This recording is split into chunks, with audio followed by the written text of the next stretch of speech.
Fix Alex here. Today I'm gonna show you how to remove central console and shift knob on this 2023 Toyota Sienna.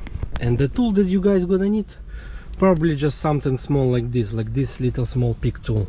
Step number one, you gotta remove the shift knob. In order to remove shift knob, there is small clip right here. I already removed mine to make this video shorter. So lift it down, bring it down, and then stick something in and remove that clip. Do not lose it.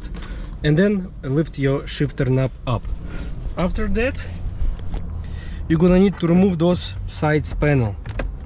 There is just clips on the both sides. Remove them, and now just start to pull your central console out. There is also clips, no screws, nothing else.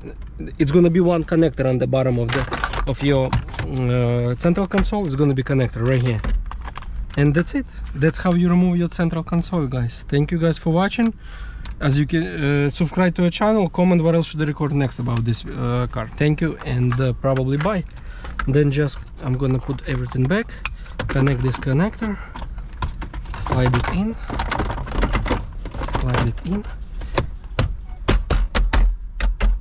slide it in. Okay, I'm gonna fix this later. And shift knob, clip, click, and this panel back. That's it. Thank you and bye.